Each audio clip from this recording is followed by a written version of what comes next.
एवं 15% बढ़ी जाइए महिला आक्रमण।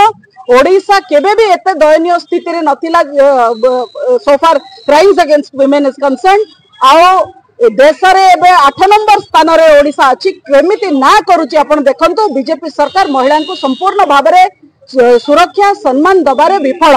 आपण जानिचंती प्रथम कथा जोटी संतोष खटुआ नीलगिरी रो विधायक हाथी दंत किए चोरी कला से कथार तदंत आमे दाबी कलु बोली जो भली भाव में महिला ऊपर अशालीन अभद्र असभ्य मंतव्य देले से कथारे आमे एफआईआर भी देइचो तंकर तुरंत गिरफ्तारी दाबी करूचो। एवं ये जो झीटी एबीवीपी रो जहा को न्याय दे पारले नहीं सी शारीरिक शोषण यौन शोषण रो अभियोग आनिला एचओडी फकीरमोहन कॉलेज रो एजुकेशन डिपार्टमेंट उपरे एवं कॉलेज कर्तृपक्ष स्थानीय पुलिस विधायक सांसद केंद्र शिक्षा मंत्री राज्य शिक्षा मंत्री मुख्यमंत्री समस्त को जनैला परे केही ता गुहारी सुनिले नहीं।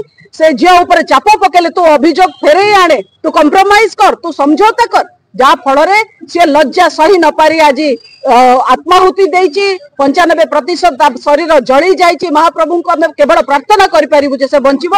आमे तुरंत दाबी करूचु जे राज्यर मुख्यमंत्री एवं शिक्षा मंत्री माने तुरंत इस्तीफा दियंतु नैतिक दायित्व नियंतु। राज्यर महिला शिशु विकास मंत्री कुआडे गले कहीं लुचिचंती महिला एते अपमान होउची तांको मोर पदटिए बाहरुनी यही प्रमाणित करुची जे बीजेपी सरकार रे महिला असुरक्षित महिला माने तांकर खाता रे चढ़ी नांती महिला माने तांको प्रायोरिटी लिस्ट रे नांती महिला को सुरक्षा सम्मान दबा तांकर दायित्व नुहे केवल महिला कथा कहिकरी भोट नहीं खसी जाइथिबा दल को ओडिया जाति एवं ओडिशार समस्त महिला गोड़े गोड़े धरिबे एवं दंडित नहला जांके आईनगत दंड तांको उपरे विधान न होबा जांके आम आंदोलन जारी रहिबो।